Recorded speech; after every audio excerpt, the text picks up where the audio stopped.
Hey there! Welcome back to our channel.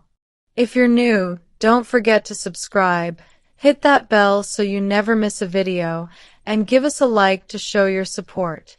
We post new videos every single day to help you become fluent in English, so make sure you stay with us.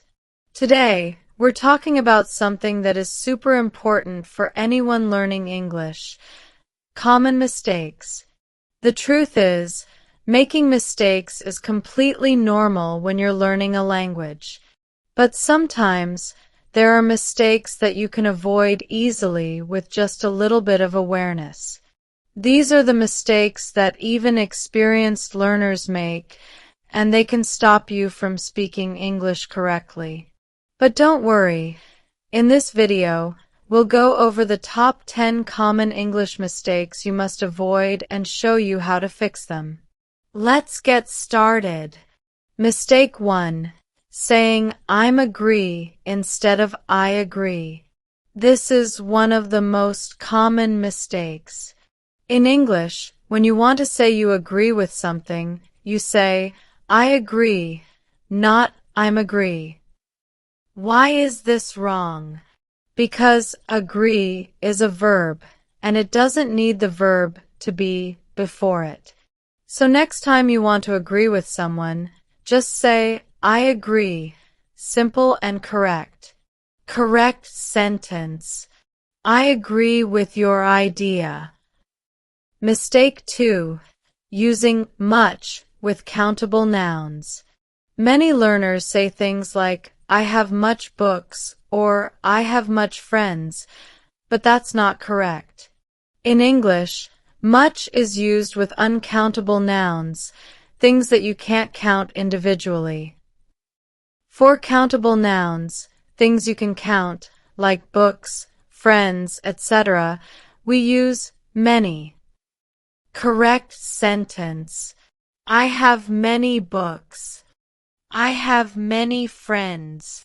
Mistake 3.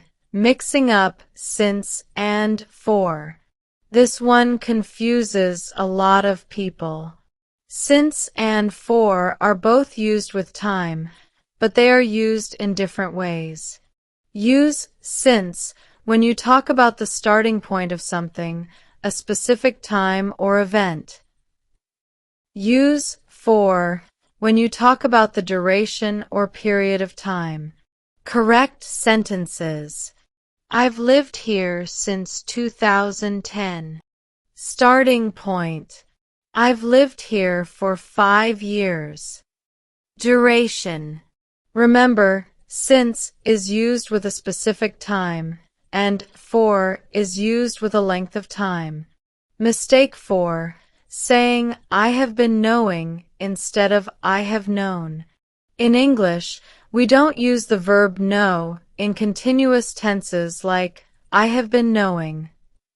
Why is this wrong? Because know is a stative verb, which means it describes a state, not an action. Stative verbs are usually not used in continuous tenses. Correct sentence. I have known him for years. Mistake 5. Using on for places that require at. This mistake is very common, especially when talking about specific locations. For example, many learners say, I am on the restaurant or I am on the school. But in English, we use at for specific locations like restaurants, schools, or buildings. Correct sentences. I am at the restaurant. I am at school. Mistake 6. Saying I can't do it instead of I can do it. This is another mistake learners make often. After modal verbs like can, should, or must, we don't use the infinitive form of the verb, the to part. Correct sentence. I can do it. Mistake 7. Using double negatives. In English, we don't use double negatives like in some other languages. For example, I don't need no help is wrong. The correct way is to use a negative with a single not. Correct sentence. I don't need any help.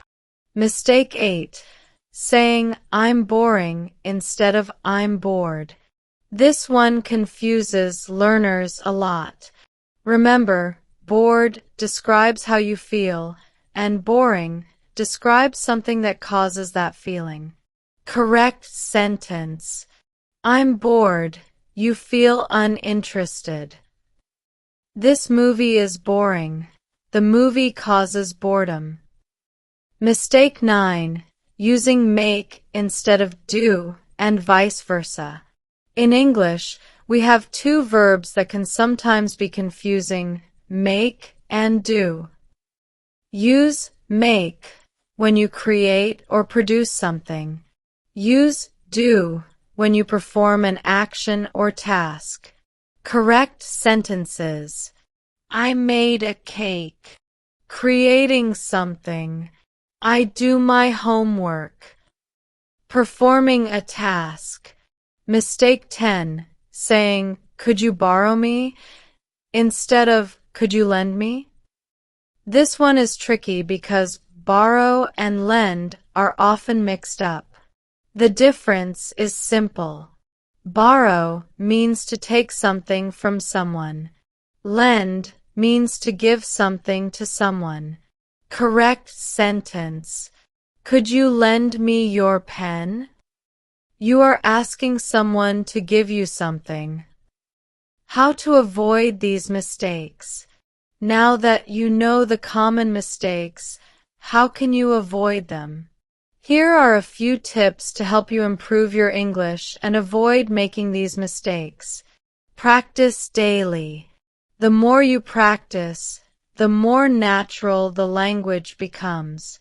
Practice speaking, writing, reading, and listening in English every day.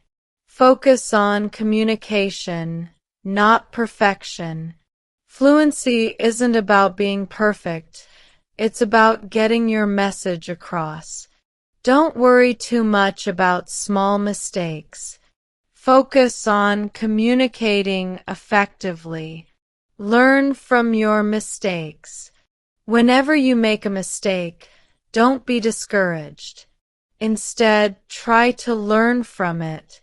Ask a teacher or a native speaker to correct you, and pay attention to the correct forms. Use language learning apps. Even though we're not mentioning any specific apps today, remember that there are plenty of tools you can use to help you with these mistakes. They can help you practice, track your progress, and correct your errors. Real-life example. Let's meet Emma. Emma is learning English, and at first, she made many of these common mistakes.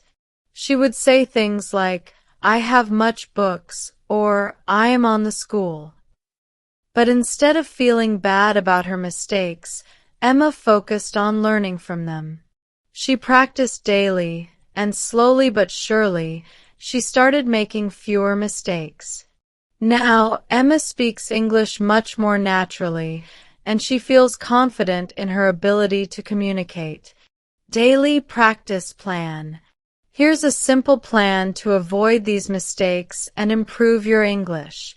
Write down 5 sentences each day, focusing on avoiding these common mistakes. Record yourself speaking in English and listen for any errors. Practice with a language partner or tutor to get feedback. Read and listen to English daily to see and hear correct usage. By following this plan, you'll avoid these mistakes and become more confident in your English. If you found this video helpful, share it with your friends who are also learning English. And don't forget to leave a comment below. We want to know, what mistakes do you often make in English? We read all the comments and love helping you improve. Also, make sure you subscribe to our channel, hit that bell, and like this video to stay updated with our daily lessons. We've got more great content coming your way soon. See you in the next video.